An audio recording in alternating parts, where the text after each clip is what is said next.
Well, Shazbot, welcome to Coffee Talk this morning. And all right, Robin, that would be quite enough. Stop messing with it. Stop messing with it. Okay.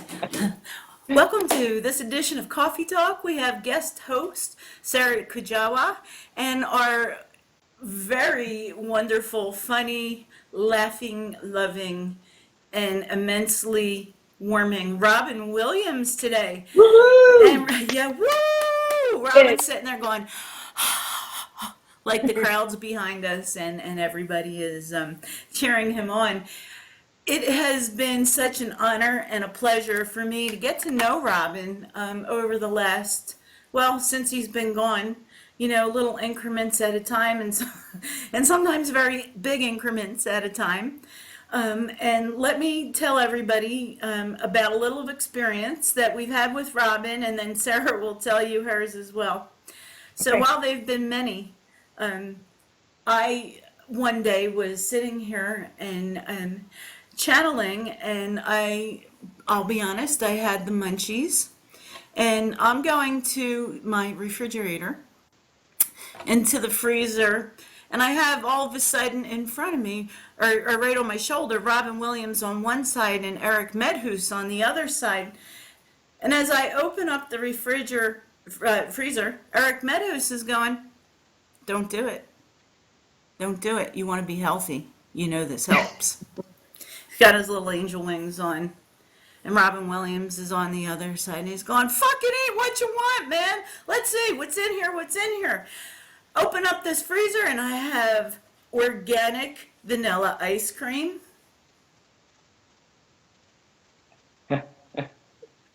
fudge flaxseed muffins. What the fuck? You can eat anything you want. They're all healthy. Do it! And Eric's sitting over there just looking at me going, "I can't argue with that." And yeah, so Robin comes up in my face, and he comes up to Eric, and he goes, "Robin won. Eric." And so it began. An ongoing with Robin, who pops in, whenever he feels like, or just when you need him. So Sarah, tell us about your Robin experiences. That's great. Well, he started showing up last year, but I knew it was kind of all going to come up to the point of today for the interview.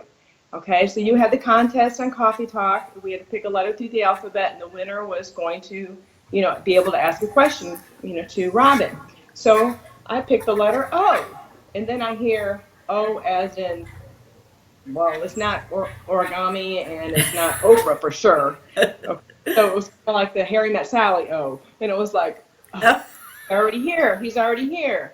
So I chose O, and then here I am. I won it. And that I didn't even know when I won it that I was also going to be the guest host, which was even greater. That was even grander than the big O. Well, let me tell you why I was late this morning, because it kind of relates to that story. So he's been here with me all morning, and we're back and forth, and I'm like, "Dude, you got to let me go. I got to get a shower because I can't look like this."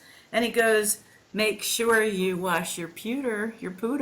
Just, come on, your vajayjay, your girly parts. Make sure you wash that." And I'm like, "What the fuck, dude?" And I'm in the shower, and he keeps saying this. So now I understand why he is impressing this, because it's between the big O. Yeah, right. I know. That you won. That is so funny. And then last night, after I found out I was going to host it, so I'm going to listen to YouTube bits of different of his movies, different things while I'm cooking. I'm making a homemade vegetarian lasagna with lots of spinach. Okay? Lots of spinach. But then I fix my plate, and I add a whole nother dollop of fresh spinach, which I never would have done. I ate more spinach than lasagna. And I thought, why am I? Then the dawned on me during the night. I woke up and I go, Popeye. It was my movie. And I just ate like a whole can of spinach. So thank you, Robin. Thank you. He's laughing. He goes, "No worries." It's been great. The energy around my house has been awesome. Just awesome. And I thank Robin for that. And I don't know about you, but when he's in my space, I get that same type of frenetic energy that he had when he was at his highest moments here. that he just runs around and he's like, oh, let's talk. And he goes a mile a minute and he's just smiling at me. And when he presents to me, I see him not quite as young as Mork and Mindy, maybe a little older, but not quite at the point to when he passed. So he says, shut up, ladies, and let's go with the questions. Okay. Okay, so the viewers wrote in different questions they wanted to ask, and I know this is coffee talk, and he's already saying it's going to be a light roast coffee, not a dark one. Yeah. So some of the questions, this one's from Renee. She would like to know what you are doing now in the spirit world. Might be obvious, but go ahead. Well, he says, and he's showing me these pictures with his feet up and floating on, a quarter moon and just being happy and doing nothing. He says, that's what I do with part of my time. The other part of my time, I inspire people. I inspire new comedians to come up with different, silly, crazy stuff. I inspire them to write it down. They all think these thoughts and they're like, wow, that's just too far out there. So I also am with the homeless people. I'm there inspiring them. I feel like I need to be there. When they feel like they have nothing else, they can rely on me. Many of them see me and feel me. And I still beautiful. work with them. I work with them in the coldest of nights to find their way to shelter. Wow, that's awesome. That's so beautiful. Well, on that note, since you're saying that some of the homeless people, feel your presence, did you feel in your life as Robin? Did you feel comedians that have already passed? Did you feel their presence in helping you? Excuse me. When I was on stage and I was performing and I was going bam, bam, bam, and everything just came out, like the days when I was on cocaine, I channeled. That was channeling. I was channeling all the greats. They were coming through me, so yes. Was I aware that's what was happening? No, I was just fucking high and I loved it. It was amazing. It wasn't until later on that I realized that I was channeling. And when I mean later on, I mean like on this side later on, because I just wasn't aware of my ability to do that. Okay. Do you see our country, our planet, developing compassion and improved service for people suffering from mental illness? And how can we help?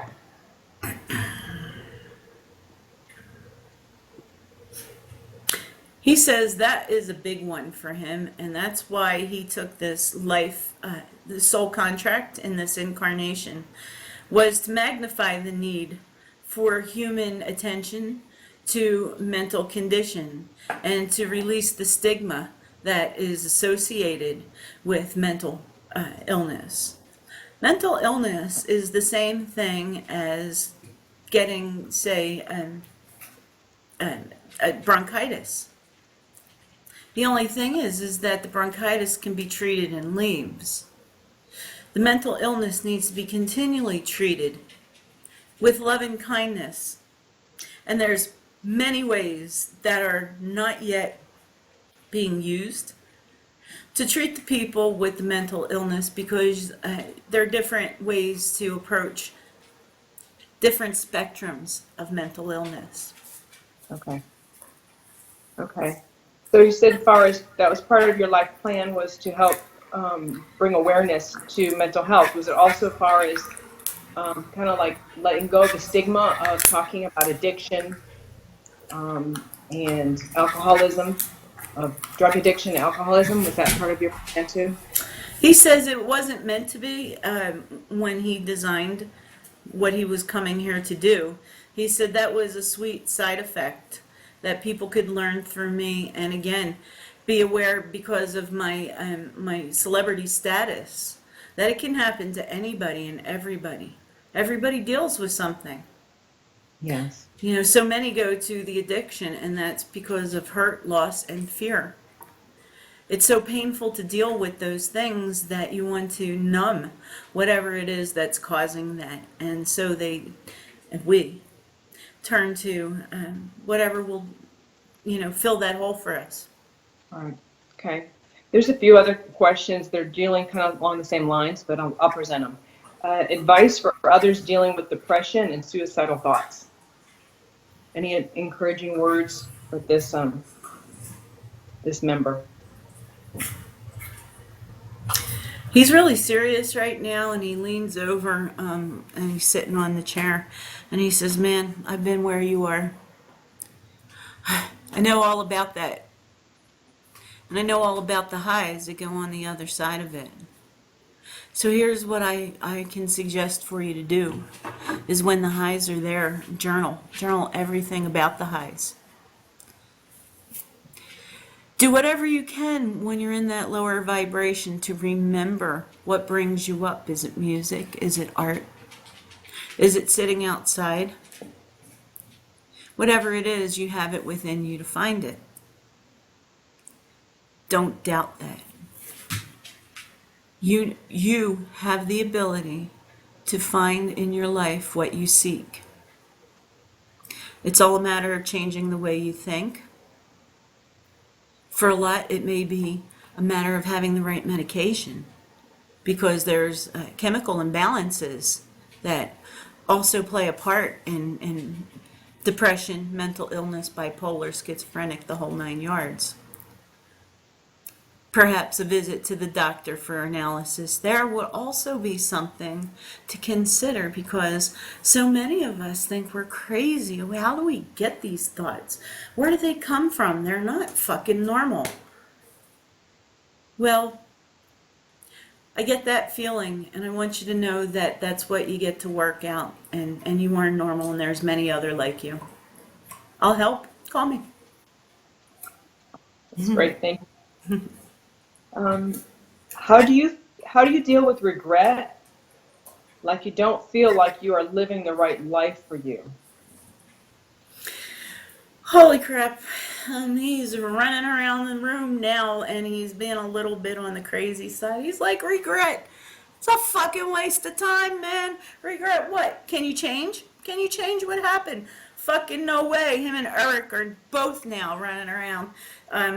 They're a little manic, like regret, regret, regret. Fuck no. Wasted time. Focus on the future and how you can heal whatever you're regretful about. You can't heal it in somebody else if that's what you're regretful about. But you can sure realize in your life it was a lesson. No regrets for lessons. But when you're spending all that time in regret, you're stealing so much of your joy for the now. Are you living in the now? Well, if you're regretful, no. If you're anxious, no. You're here for the now.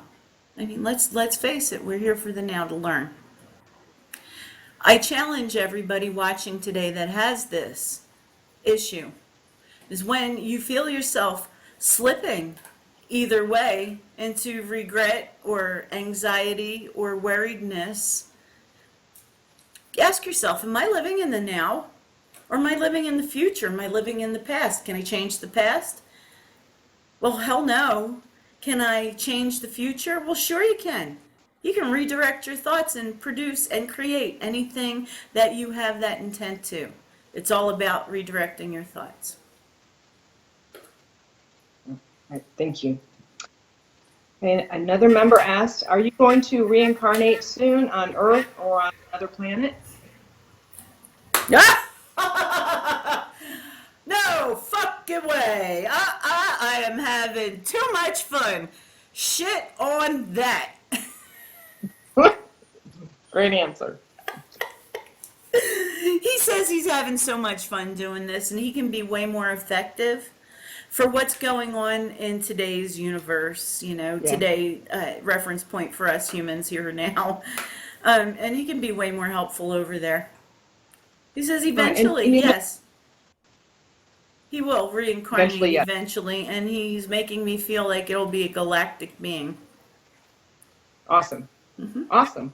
I mean, how awesome it is that he came in the 70s as Mark, coming into our living rooms and into our hearts, and it felt normal to have an alien in our living room. That was just so awesome. So how perfect is that? Well, he just said, thank you for looking at it that way. And he Oh, really likes that. He says, Sarah, fuck yeah, man. Great way to look at it. But yeah, he says, I've always been connected to a galactic universe. Even before I got here, each and every one of us in our own ways are. And I choose to go back to uh, that form of energy when I'm ready. another person wrote, just Robin's sense of humor I have always felt a closeness to. Something about Southern Michigan. It seems to spawn a lot of entertainers, especially comedic. Is it just the environment in Southern Michigan, or is it something else? So he's being more specific in Southern Michigan. Lots of comedians, lots of entertainers. Is the reason there's a cluster. What he's talking about is the socioeconomic um, standpoint of that part of Michigan, that it's not so rich or wealthy, and that there's so many that turn to humor to deal with a lack of or cover up whatever hurts have been. But he's talking about how that area has a lot of energy that is depressed and lack. He's just saying lack, and it's from that lack where this comes and helps them deal with it. Okay. As a matter of fact, I was born and raised in Southern Michigan. Okay. Your life review. Can you share anything about your life review if you had one or anything about it? Oh, hell yeah, I had one. You all get one.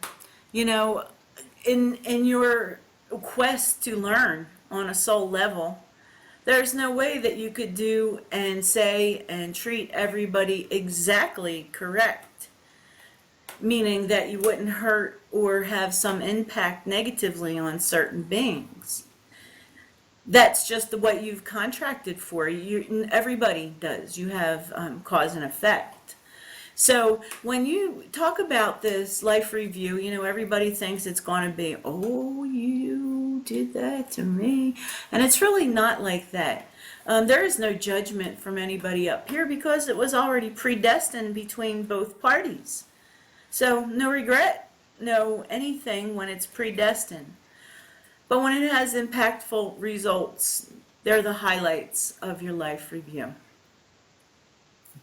If you didn't learn then, you certainly learned in the life review what the lesson was. And when you come out of it, it's a sense of wonder, thankfulness, and relief. Okay. All right. Thank you. What he says was one of the hardest things in his life review was his relationship with his children, because he was always so busy that he wished he had more time to spend with them. He said, so from that standpoint, that was the most difficult thing that was part of my life review. Okay. Many of your friends, and I'm hearing that he's calling them compadres, that crossed before him, that he was in roles with or stand-up comic with, along the lines of like John Belushi, Richard Pryor, Christopher Reeves.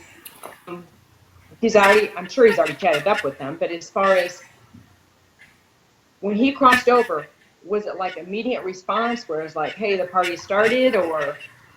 Oh, yeah. He said it's a huge party. And his best friend in the world, Christopher Reeves, was there to meet him.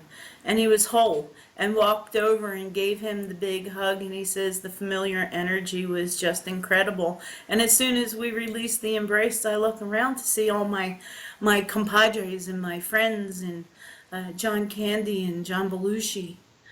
You know, they were all there to say, hey, what's up? Welcome to the club. And there was no judgment for how I left. Yeah, well, that's great. That's great. He says, it's a party up here all the time. We're pretty fucking funny.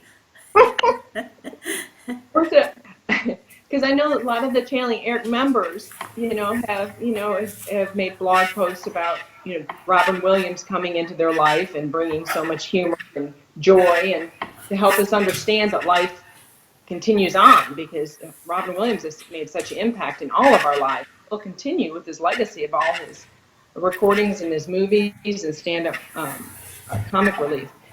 Is there a reason that he spends a lot of time with channeling Eric? Is it because of his relationship with Eric, or?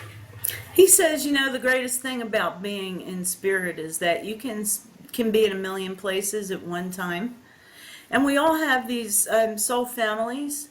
That's why everybody's been drawn to channeling Eric is, Eric's gathering everybody. And I'm simply a part of that soul family. And yeah, me and Eric hang out quite often and have a good time. We play pranks. And I'm available to anybody that wants to chat with me, just like any of the other spirits. I mean, that's how it works. If you feel the need to chat, ask us a question, whatever your first thought is. That's us, and don't doubt it. Yeah. Oh, that's awesome. That's awesome. And I have a question. It's regarding his last movie, Night at the Museum 3. The final scene of the movie, and it's called The Final Scene, where he portrayed Teddy Roosevelt, and how the irony of it, because it was the final scene of the final movie of this series, and yet he had just been diagnosed a few months before making the movie. And so it was almost like his final chapter was caught on screen. Does he have anything to say about that or share? Yeah, there's no such thing as fucking coincidence, man. I couldn't have timed that better. So everything happened the way it was supposed to, and it was quite telling of how I would end as well. But I wouldn't have it any other way. It was designed like that on purpose. It was the greatest role. It was the perfect way to send me off. And so it was. Yeah, it was a wonderful series. A wonderful series. The whole, well, all of his movies are wonderful. I can't say anything. All of them are amazing. Well, Everything he takes a bow. He takes a bow and he says thank you. Oh my God! I mean, all of them. From some of them are metaphysical about life and death. There's just so many inner workings, and everything is just so intertwined. He says that that's never by accident, that it was teaching him a lesson and showing him a path. This undercurrent and running theme in all of his movies of being connected and being connected to spiritual things. Yeah, that's amazing. Yeah. Yeah, and he says, and as far as the comedy, he says that's the way to lift your spirits. If you're feeling down and feeling low, put on a comedy. Put on, whatever it is that lightens you up and makes you laugh. And you can use that in your own life. But what I want you to know is that you can't or shouldn't use that as a cover. When you're funny and you're doing that to cover pain, I do want you to take a note and see how you can release that pain rather than cover it up. Because that's truly the way to heal your life. If that's what you're using comedy for. Yes. Yep. Well, we know that comedy helps raise our vibration, so obviously it'll open up our flares, and it's easier for us to hear spirit. So Absolutely. so Robin is totally a blessing, that's for sure. Yep. Those are all the questions that we had from the members. We can ask Eric too if he has any final questions.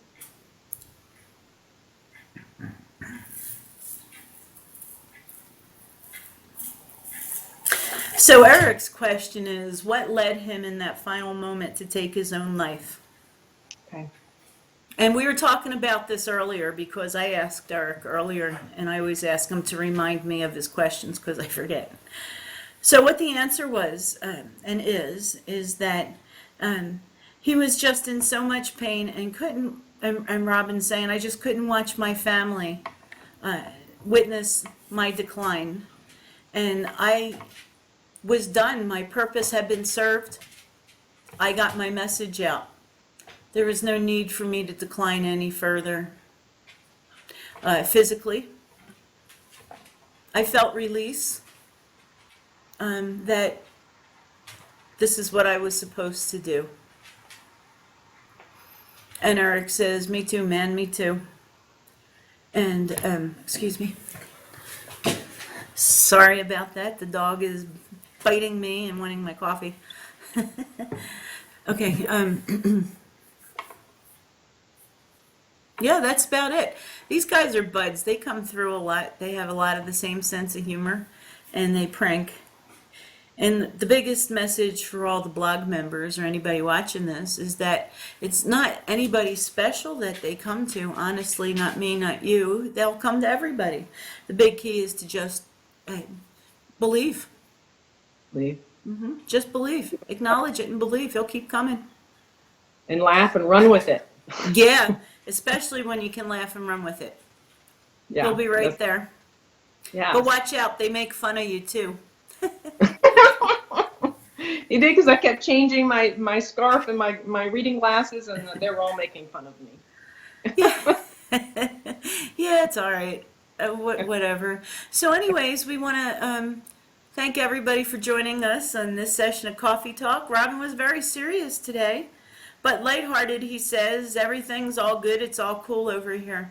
And go to my YouTube channel, Celestine Grace, and subscribe. Go to the Facebook pages, Basics of Spirituality 101 and Celestine Grace. And I believe, Sarah, do you have a page up as well? Oh yes, on channeling Eric Mediums under my name, Sarah Kajawa. Yes. Don't forget to like, subscribe to Coffee Talk on YouTube. Very wonderful. Thank you, everybody, for joining us. Much thanks to Robin and to our man, Eric. And we're going to sign off for this edition of Coffee Talk. Much love, everybody. Thank you, Sarah. Thank you, Robin. Thank you, Sarah. Love you so much. Love you. Bye-bye. Bye.